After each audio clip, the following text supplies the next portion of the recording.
Hello everyone. Today we will explain action/drama/fantasy/romance film The Age of Adaline. Spoiler alert, sit tight and enjoy the movie recap. Now let's start our daily recap dose. Movie starts at a San Francisco apartment, where Adaline Bowman is seen buying fake IDs. She is asked by the forger why she chose to be 29 when she could have been younger. She says that he is being too kind, grins. She asks him why he makes fake IDs as she is leaving, when he has the potential for much more. She also mentions that the baseballs that he signed are on his desk and show his real name. She asserts, "It's the little things that slip you up." Adaline returns home to her loft where her dog welcomes her. It is evident that she has repeatedly raised the same dog throughout her 107 years of life. She mentions that she will be late for work at the library's archives office. She opens a film reel while working, and her life is explained. She was born on New Year's Day 1908, got married, had a child, and lost her husband when the Golden Gate Bridge was being built when he was injured. She was driving to her parents' house one night when, for some reason, snow began to fall. She suffers a car accident and lightning strike that keep her from turning 29 forever. It's not obvious at first, but as her daughter, played by Ellen Burstyn as an elderly woman, gets older, it becomes more obvious. One day she is, in a way, pulled over by a cop ID, as it says she is in her late 40s. She makes the decision to relocate and spends a year conducting research at a medical college, but she is unable to explain her condition, which prevents her from growing older. She is walking home late one rainy night when two FBI agents follow her. They put her in a vehicle and attempt to take her on a plane. She gets away from out the storage compartment and concludes she will consume her time on Earth on the run with another look and personality consistently. She tells her now adult daughter about this, and they say their goodbyes with sincerity. At present day, Adaline adds a co-endorser to her record, her new character, and has a flashback to when she previously opened the record. Her financial situation is explained by the fact that she invested in Xerox and that the investment has paid off well. She intends to move soon to an Oregon farm to live. She enters the hotel on New Year's Eve to attend a party. A picture of her with friends that clearly dates back many decades is on the wall. She looks at it for a while before moving on to locate her friend, who is playing the piano for a party. Her companion is visually impaired and jokes to Adaline that their cougars as just young fellows pursue her. Her companion accepts, at least for now, that they're both old women.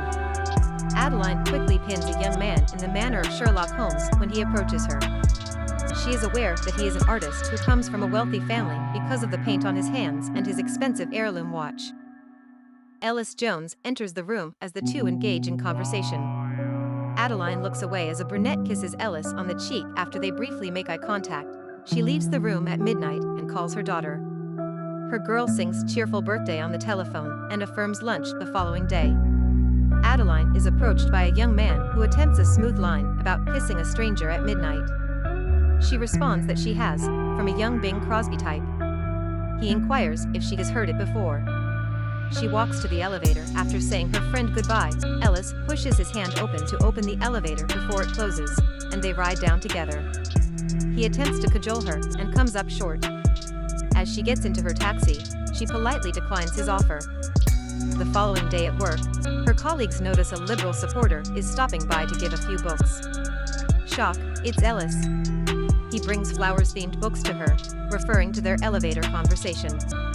He appears to have previously observed her at board meetings and be aware that she works there. She quickly says no when he asks her to be in the publicity photo because she doesn't like being photographed.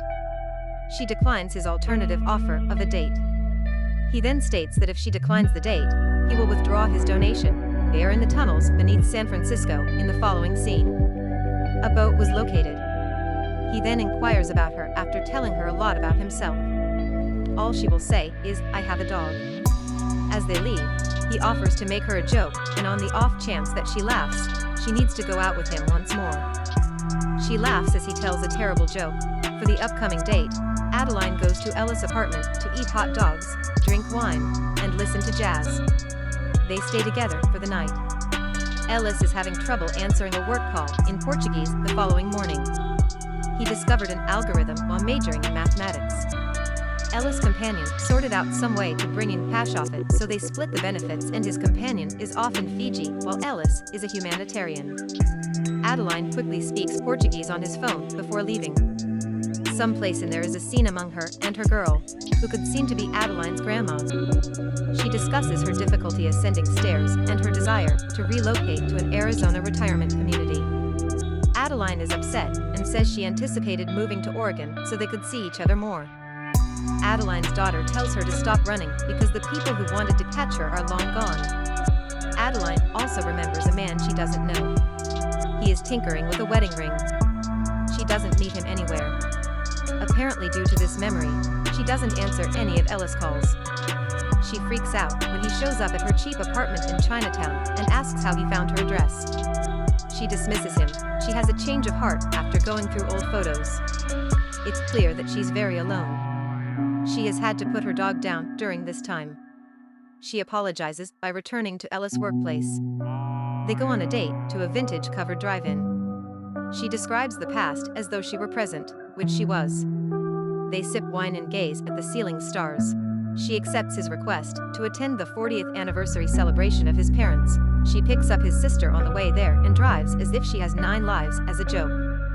She is greeted by William Jones, Harrison Ford, who calls her Adaline as soon as they enter his house. She says that was her mom. He claims they were very close and is shaken. William couldn't stop talking about Adaline the next morning, which annoyed his wife a little. An additional flashback explains how they met. He was a soldier studying medicine overseas when Adaline's car broke down while she was living in England. Together, they went back to the United States.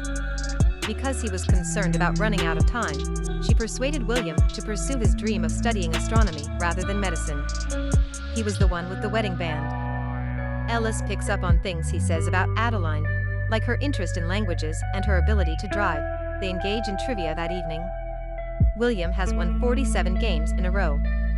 Adaline tries to hide her lack of knowledge, but after Ellis insults her, she goes all out and wins.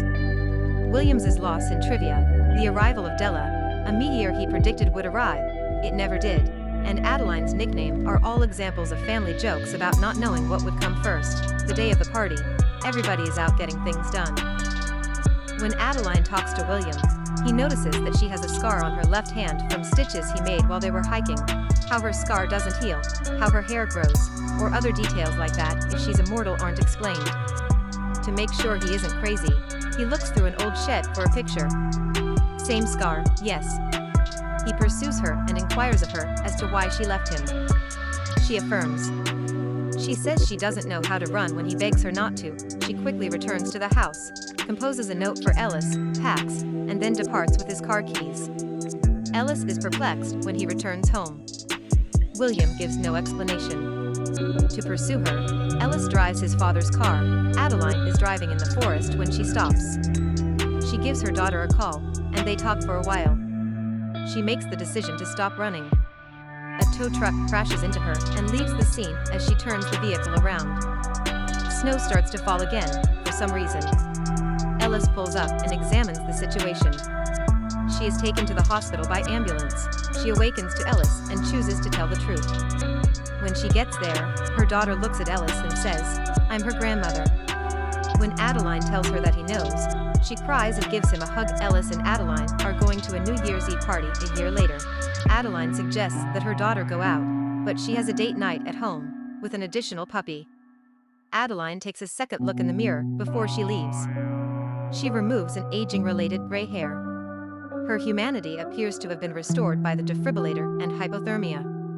Additionally, Della the meteor lands. Despite being 50 years late, it still shines brighter than ever. The end. Thanks for watching our daily recap dose.